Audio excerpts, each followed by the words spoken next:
आज मैं आप सबको बताऊंगी कि बहुत संगत पूछती है। जब भी हम गुरु जी के सामने जाते हैं या बड़े मंदिर जाते हैं तो हमें रोना क्यों आता है। बहुत ही अच्छी इन्फॉर्मेशन दूंगी इस वीडियो में, इसलिए वीडियो को लाइक करके चैनल को सब्सक्राइब कर देना और कमेंट्स में जय गुरु जी लिखना मत भूलना। संगत जी, कभी कभी ऐसा होता है कि हम अंदर से टूट चुके होते हैं, बहुत दुखी होते हैं। गुरु जी को अपनी सारी प्रॉब्लम्स बोलते हैं तो रो पड़ते हैं। और एक होता है हम गुरु जी के सामने गए और रो पड़े, हमें वजह भी नहीं पता कि हम क्यों रोए, लेकिन इतना रोए कि बाद में बहुत शांति मिली। तो जिसकी हमें वजह नहीं पता हम क्यों रोए, ऐसा गुरु जी के सामने जाकर रोना आए तो मतलब गुरु जी आपकी सोल को प्यूरिफाई कर रहे हैं। अब ये सुनकर बाकी संगत प्लीज़ ये मत सोचना कि हमें तो ऐसा रोना नहीं आया, इसका मतलब गुरु जी ने हमें प्यूरिफाई किया ही नहीं अभी तक। गुरु जी के अलग अलग तरीके हैं प्यूरिफाई करने के। मैं उन संगत की बात कर रही हूँ जो गुरु जी के सामने जाकर रो पड़ती है या फिर बड़े मंदिर जाकर उन्हें रोना आ जाता है। गुरबानी सुनते सुनते वो रो पड़ते हैं। गुरु जी हमारी बॉडी के जो बैड कर्मा है, हमारी बॉडी में जो गंदगी भरी हुई है, गुरु जी उसको सबसे पहले टेस्ट लेकर अच्छे से निकालते हैं। जब टेस्ट लेते हैं तो हमें नींबू की तरह अच्छे से निचोड़ देते हैं। फिर जब हमारी बॉडी बिल्कुल क्लीन हो जाती है, हमारी जो बॉडी का बर्तन है वो गंदगी से खाली हो जाता है, तो उसको प्यारी सी ब्लेसिंग से भर देते हैं। फिर हम अच्छे से प्यूरिफाई हो जाते हैं। उसी तरह से कभी हम शब्द गुरबानी सुनते हैं तो रो पड़ते हैं, क्योंकि जब वो हमें समझ आती है तो हमारे जो बैड कर्मा है वो ख़त्म हो रहे होते हैं, कट रहे होते हैं, इसलिए हमारी आंखों से आंसू आते हैं। जिसको भी शब्द गुरबानी पंजाबी में समझ नहीं आती, उनके लिए मैंने हिंदी में शब्द गुरबानी डालनी शुरू की है।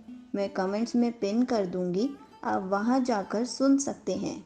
उसमें मैंने छोटे छोटे शब्द हिंदी में मीनिंग के साथ डाले हैं, तो आपको इजीली शब्द गुरबानी समझ आ जाएगी। हम जब भी ऐसे रोएं तो हमें ये नहीं सोचना चाहिए कि लोग क्या सोचेंगे। किसी को भी रोना आ सकता है। आपकी तो बॉडी प्यूरिफाई हो रही है तो अच्छे से रो लेना चाहिए। उसके बाद गुरु जी की प्यारी प्यारी ब्लेसिंग्स भी तो मिलेंगी। ये हमारे नेचुरल टीयर्स हैं, इसलिए इनको अच्छे से निकाल देना चाहिए। इसी पर एक छोटा सा सत्संग सुनाती हूँ। जब गुरुजी फिजिकल फॉर्म में थे, एक बार गुरुजी सत्संग करके आ रहे थे। रास्ते में गुरुजी का चाय पीने का मन हुआ।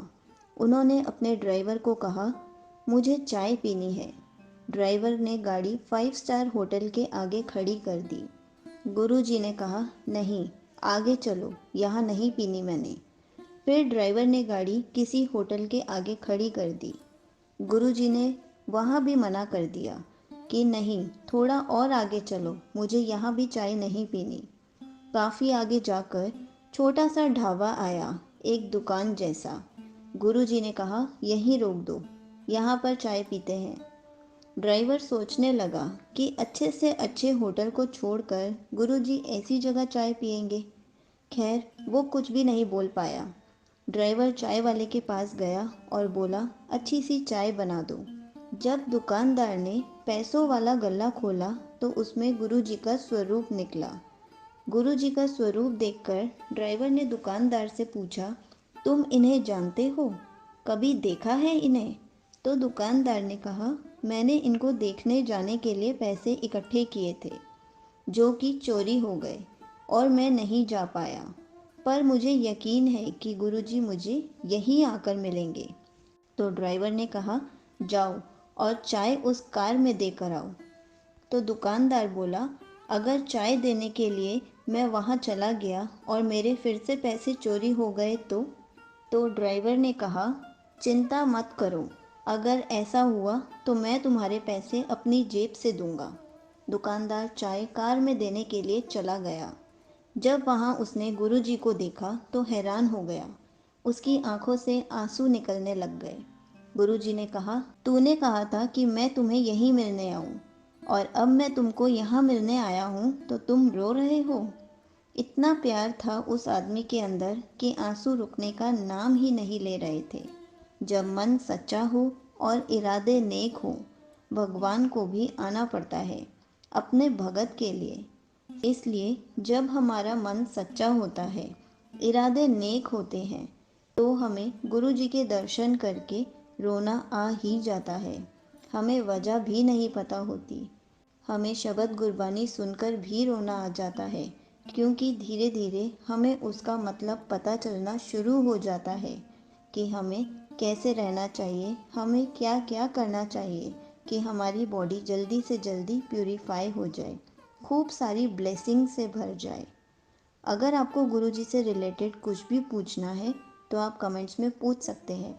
मैं उसका आंसर कमेंट में रिप्लाई करके या फिर वीडियो बनाकर ज़रूर दूंगी।